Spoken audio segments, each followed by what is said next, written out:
बोल जयकारा बोल मेरे श्री गुरु महाराज की जय। श्री अमर ज्योति दर्शन ग्रंथ उच्च सिद्धांत। श्री सद्गुरुदेव जी महाराज श्री तृतीय पातशाही जी के समय में उनसे पहले कुछ गुरुमुख भक्त सर्वस्व समर्पण कर शरणागत रूप में सेवा कर रहे थे। उन्हें साधु वेश प्रदान करने की आप श्री पंचम पातशाही जी की दिव्य मौज उठी। उनमें से कुछ भक्त अंदर सेवा में लगे हुए थे। भक्त गोविंद जी, महात्मा आत्म अखंडानंद जी, भक्त बलराम जी, महात्मा योग सत्यानंद जी, भक्त मोटूमल जी, महात्मा आत्म दयानंद जी, भक्त जगन्नाथ जी, महात्मा योग प्रेमानंद जी, भक्त धर्मदास जी, महात्मा अनमोल विवेकानंद जी तथा अन्य कुछ अधिकारी गुरुमुखों को तथा समय साधु वेश प्रदान करते गए। जिस दिन आप गुरुमुखों को साधु वेश प्रदान करते, उस दिन अंतर मन से प्रफुल्लित होकर वचन फरमाते कि हमने आज श्री परमहंस दयाल जी की अथाह मौजों की लहरों में एक डुबकी लगाई है।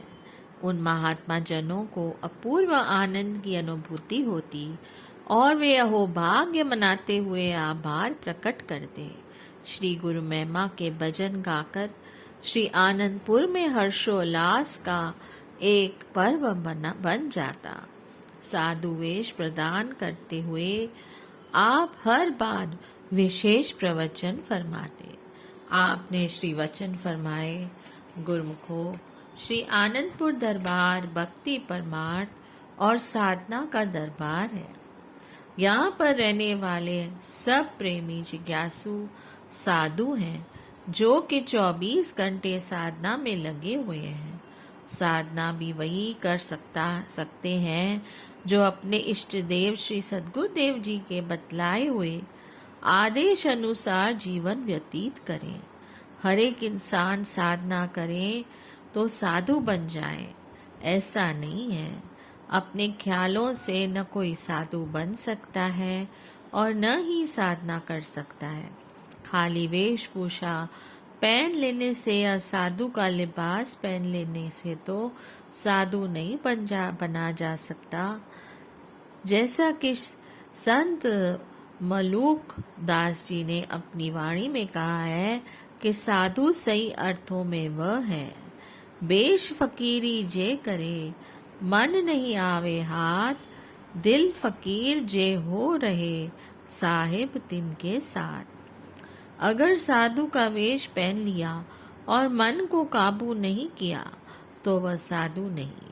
साधु सही मायनों में वही है जिसने साधना करके मन को जीत लिया है, जिसके अंदर सद्गुण बढ़ गए हैं।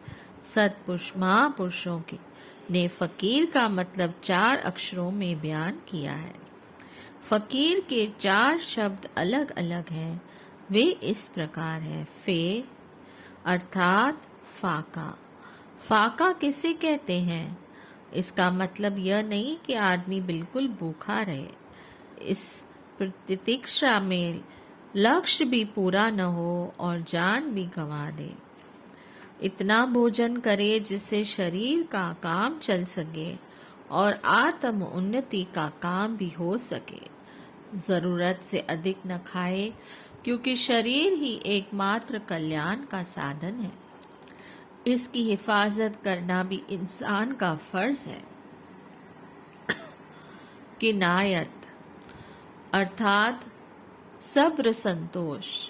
जैसे वस्तु मिल जाए उस पर संतुष्ट रहे, इधर उधर देखकर ईर्ष्या और तृष्णा न बढ़ाए। यादें इलाही अर्थात मालिक की याद। जो सतगुरु की तरफ से शब्द मिला हुआ है उसका नित्य प्रति अभ्यास करना यानी नित्य नियम से भजन सुमरन करना। रियाजत अर्थात उपासना करना, जो इस दरबार के नियम बनाए गए हैं। श्री आरती, पूजा, सेवा, सत्संग, भजन, अभ्यास और दर्शन ध्यान, इनको नित्य प्रति श्रद्धा सहित करना।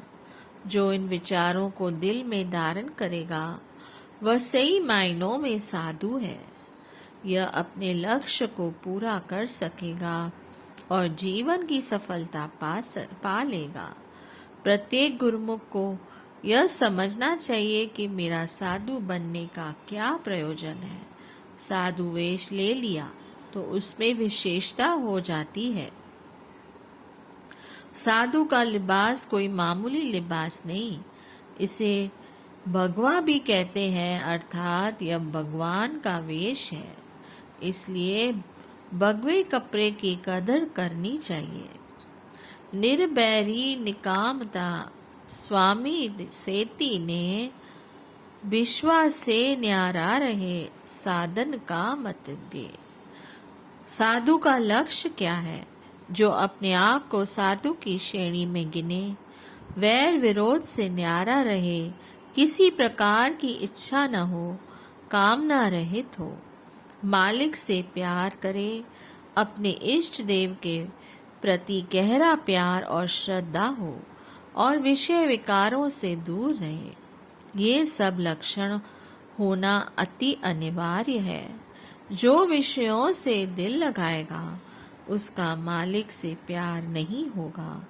कोई कहे कि मेरा विषयों से भी प्यार है और मालिक से भी, यह उसका ख्याली पुलाव और धोखा है।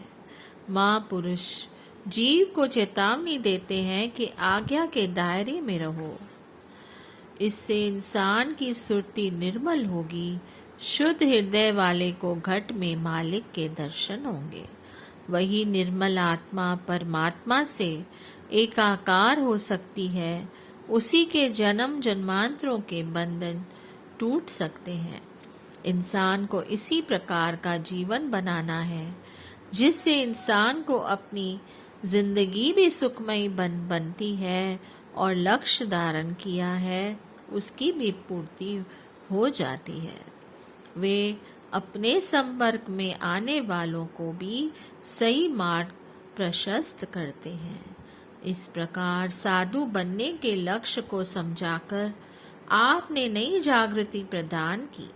आपके महान उपकारों और नए कायाकल्प से जीवन में स्फूर्ति भर गई। हर गुरुमुख के दिल में लक्ष्य को पाने की लगन दिनों दिन बढ़ती जाती। आप कुछ समय उपरांत अधिकारी संस्कारी गुरुमुखों को साधु वेश प्रदान करते रहे। यह भी एक विशेष दूरदर्गाई मौज को संपन्न करते। जनवरी सन 1973 ईस्वी का नया वर्ष श्री आनंदपुर में मनाया गया। प्रेमियों ने उमंग एवं उल्लास से नव वर्ष का स्वागत किया।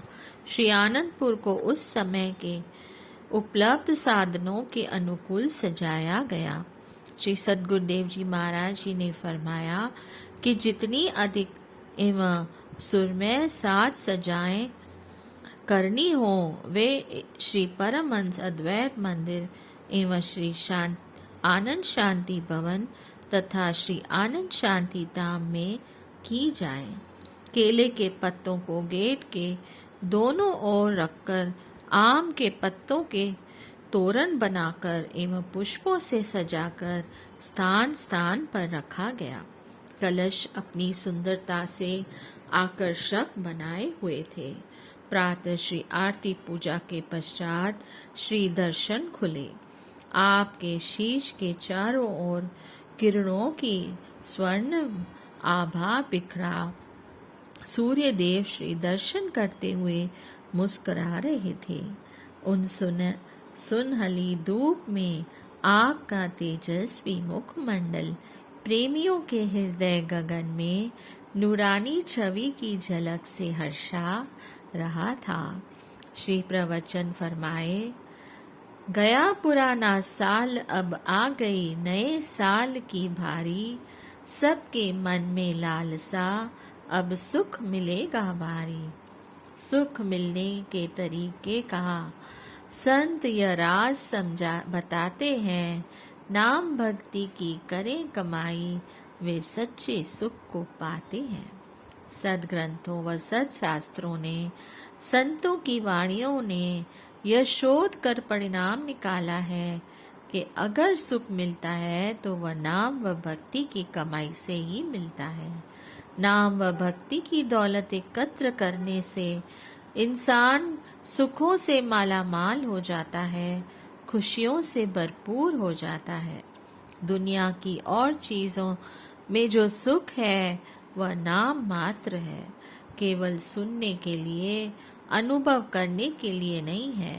क्षण मात्र के लिए जिसे सुन व देख लिया तो वह सुख नहीं है। कहते हैं ये मीठे फल जहर भरे हैं, सुख थोड़ा और विपत कनेरी।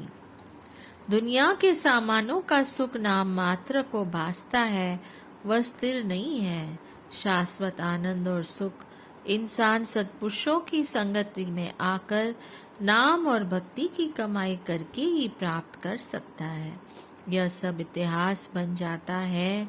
महापुरुषों की वाणियां बताती हैं, तारीख तुम्हें बतलाएगी दुनिया में खुशी का नाम नहीं। जिस दिल पे हवस का सिक्का है उस दिल के लिए आराम नहीं। दिल में जो तो दुनिया के सामानों की हवस और कामनाएं भरी हुई हैं और चाहता है कि मुझे सुख मिले, शांति मिले। यह कैसे संभव है? तारीख उसकी गवाह है। पुराने इतिहास बतलाते हैं कि इनमें खुशी नहीं है। जब तक दिल में दुनिया की हवस है तब तक खुशी नहीं मिल सकती। उन्होंने खुशी का राज बतला दिया। कहते हैं जो दिल हवस से पाक हुआ, दुख दर्द उसका सब दूर हुआ। जिस दिल में नाम की लगन लगी वह खुशियों से भरपूर हुआ। यही एक नुक्ता है कि जिसके दिल में हवस है, कामनाएं हैं, उस दिल को कभी आराम व चैन नहीं मिल सकता। जो हवस और वासनाओं से पाक हो गया और जिसने दिल में नाम और भक्ति की लगन को बसा लिया, उस प्रेमी का दिल खुशियों से भरपूर हो गया। गुरुमुखो, खुशी, सुख और शांति सबको चाहिए।